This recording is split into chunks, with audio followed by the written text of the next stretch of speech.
যে চেতনা, সে চেতনা ধরে রেখে আমরা এখনো ঐক্যবদ্ধ আছি, আমরা দুর্বল হয়নি, আমরা শক্তিশালী আছি। সেজন্য সেই ঐক্যের চেতনার সাথে আজকের এই সংলাপের আমি যথেষ্ট মিল দেখছি। আমি আমার মত প্রকাশের সূচনাতেই বিজয়ের মাসে আমাদের প্রিয় জন্মভূমি বাংলাদেশ, আল্লাহ তাআলা যেখানে আমাদেরকে পয়দা করেছেন, আমি ছাত্র জীবনে কিন্তু জাসদ ছাত্রলীগের সাথে যুক্ত ছিলাম। আমি সংসদ সদস্য ছিলাম। আমার ক্ষুদ্র শিক্ষা দিয়ে দেশপ্রেম আর জাতিসত্তা যে আমি বুঝেছি, তাতে আমাদের মধ্যে রাজনৈতিক দল মত চিন্তার পার্থক্য এক জিনিস, এটা থাকবেই। পার্থক্য যদি না থাকতো তো বাংলাদেশে একটা দল থাকতো। দলের যেহেতু ভিন্নতা, মতেরও ভিন্নতা, কিন্তু জাতীয় কমন ইস্যুতে, জাতীয় ঐক্যের ব্যাপারে আমাদের মধ্যে কিন্তু অনেক সময় আমরা হীনমন্যতা দেখি। যখন আমি দেখি যে দেশের কমন ইস্যুতে আমার ঐক্যমত হতে গেলে আমার যদি কিছু ছাড় দিতে হয়, আমাকে কিছু মতের স্যাক্রিফাইস করতে হয়, সেখানে আমরা ছাড় দিতে রাজি নই। বহু গুরুত্বপূর্ণ বিষয়ে এই সকল মত, রাজনীতিতে আমার একমত হওয়া জরুরি নয়, কিন্তু জাতির কমন ইস্যুতে আমরা অনেক ঐক্যমত হতে পারি না। এখানে অনেক বক্তাই কিন্তু বলেছেন যে এখনো ঐক্য বিনষ্টের প্রচেষ্টা চলছে। কারা ঐক্য প্রচেষ্টা বিনষ্ট করছে? কি সে বক্তব্য, কি সে ইস্যু? আমরাই তো তারাই যারা ফ্যাসিবাদের বিরুদ্ধে রাজপথে আন্দোলন করেছি। এখানে জাতীয় নেতৃবৃন্দ সবাই গ্রেপ্তার হয়েছেন। আমাকেও ওই জুলাই আন্দোলনের মধ্যে 20 তারিখ আমার বাড়িতে ঘেরাও করে আমাকে গ্রেফতার করে নিয়ে যাওয়া হয়েছে। আমার মা চোখের পানি ফেলেছে, আমিও জেল খেটেছি। আমি যখন 5ই আগস্টের লক্ষ কোটি জনতার এই উত্তাল আন্দোলনের ঢেউ, তখন কারাগারে অন্তরীণ অবস্থায় আমরা টেলিভিশনে সেই দৃশ্য আমরা দেখেছি। শেখ হাসিনার 15 বছরের শৈশব শাসনের প্রায় 7.5 বছর আমি কারাগারে, 6 বার আমাকে গ্রেফতার করা হয়েছে, 67 দিন আমাকে রিমান্ডে নেওয়া হয়েছে।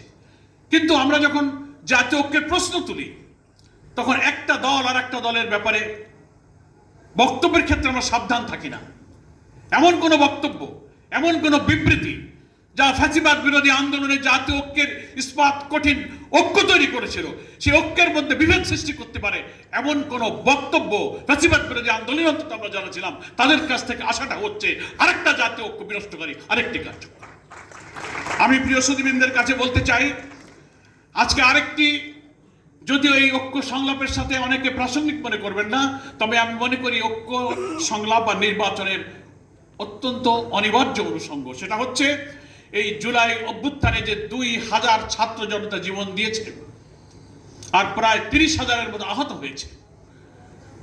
অন্তর্বর্তীকালীন সরকারের পক্ষ থেকে ঘোষণা দেওয়া হয়েছে, বিভিন্ন সময় এক একজন উপদেষ্টা এক একভাবে বলেছেন, চিফ অ্যাডভাইজারও বলেছেন, তাদের সকলের চিকিৎসার দায়িত্ব আমি গ্রহণ করলাম, সরকার দেখবে। নিহতদের পরিবারের বিশাল সহানুভূতির কথা বলা হয়েছে।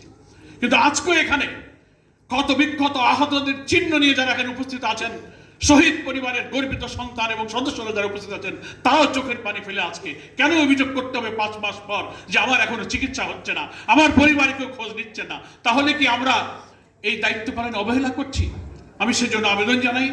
আমি যেমন আমার দলের পক্ষ থেকে আমাদের সম্মানিত আমিরের নির্দেশে প্রত্যেকটি শহীদ পরিবারের কাছে যাওয়ার চেষ্টা করেছি, আহতদের পরিবারের কাছে যাওয়ার চেষ্টা করেছি, সহযোগিতা করেছি, কিন্তু এটা আমাদের পক্ষে সম্ভব নয়। সরকারের দায়িত্ব, যে ওয়াদা করেছেন, আমি মনে করি তাদের কমিটমেন্ট পূরণ করে দ্রুত আহত এই সমস্ত সংগ্রামী জুলাই যোদ্ধাদের চিকিৎসার জন্য অবিলম্বে ব্যবস্থা করা উচিত। আর কোনো আলোচনায় যেন তাদেরকে অস্ত্রসিক্ত হতে না হয়। আর যারা শহীদ পরিবার, তাদের প্রতি সরকারের যে কর্তব্যপরের অঙ্গীকার রয়েছে, সেটা আমি মনে করি পূরণ হওয়া উচিত। আর এর সাথে আরেকটি অনিবার্য, যারা এই হত্যাকাণ্ড ঘটালো, যারা এই নিষ্ঠুর অমানবিক মানবতার অবিরাম রক্তক্ষরণ হয়েছে, যে হত্যাকাণ্ড দেখে নিহতদের লাশ জ্বালিয়ে পুড়িয়ে ছাই করেছে, হেলিকপ্টার চালিয়ে যারা দেশের মানুষকে হত্যা করেছে, সেই মানবতা বিরোধী অপরাধীদের বিচারের জন্য যে ট্রাইব্যুনাল গঠন হয়েছে, অবিলম্বে সেই বিচার কার্য সম্পন্ন করা দরকার। এবং সেটা আসন্ন নির্বাচনের পূর্বে বিচারের একটা পর্যায়ে যেন এই জাতি দেখতে পারে, তাহলেই শহীদদের রক্তদানের প্রতি আমরা শ্রদ্ধা জানাতে পারবো। সংস্কার সংলাপ জাতীয় ঐক্যমতের প্রশ্নে আমি দুটো কথা বলে আমার বক্তব্য শেষ করতে চাই, যেহেতু আমারও ঢাকার বাইরে একটি শিডিউল থাকার কারণে আমি অনুমতি নিয়ে একটু আগে কথা বলছি। প্রথম কথা হচ্ছে, সরকারের পক্ষ থেকে যে রিফর্ম কমিশনগুলো গঠন করা হয়েছে, ইলেকশন প্রসেস, সংবিধান সংস্কার, জুডিশিয়ারি, পুলিশ অ্যাডমিনিস্ট্রেশন, রাষ্ট্রের গুরুত্বপূর্ণ অর্গান এবং ডিপার্টমেন্ট সম্পর্কে রিফর্ম কমিশনের পক্ষ থেকে রাজনৈতিক দল এবং স্টেক হোল্ডারদের কাছে পরামর্শ চাওয়া হয়েছিল। সহজ পথ হলো, আমরাও দিয়েছি, সব দল দিচ্ছে। আমি কমিশনের প্রধানদেরকে অনুরোধ করব, চিফ অ্যাডভাইজারের কাছে আমার এই মেসেজ দিতে চাই যে এইগুলো উইদিন ডিসেম্বর হয়তো এসে যাবে। আসার পর এগুলোকে সল্ট আউট করে রাজনৈতিক দল এবং স্টেক হোল্ডারদের কাছ থেকে আসা সমস্ত সংস্কার এবং জাতীয় ঐক্যের দৃষ্টিতে যেগুলো কমন, অধিকাংশ ক্ষেত্রে যেগুলো মিল পাওয়া যাবে, সেগুলো নিয়ে আরেকটি পাবলিক ডায়ালগের ব্যবস্থা আপনারা করুন। সেখানে একটা জাতীয় ঐক্যমত্য তৈরি হতে পারে। আর এই সংবিধান, আমাদের নির্বাচন ব্যবস্থা, নির্বাচনের সরকারের ভারসাম্য, রাষ্ট্রপতি প্রেসিডেন্টের মধ্যে ক্ষমতার ভারসাম্য রক্ষা, নানান ব্যাপারে আমরা আমাদের সব বক্তব্য কিন্তু ওই কমিশনের সুপারিশের মধ্যে বলেছি।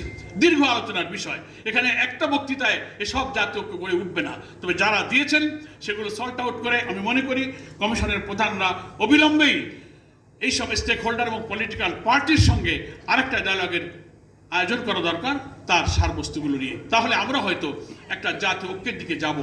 আর সংস্কার বিশাল ব্যাপার। রাষ্ট্রের সমস্ত অর্গান পলিটিসাইজ হয়েছে এবং করাপ্ট হয়েছে। এটা একটা অন্তর্বর্তীকালীন সরকারের পক্ষে সবকিছু সংস্কার করা সম্ভব নয়।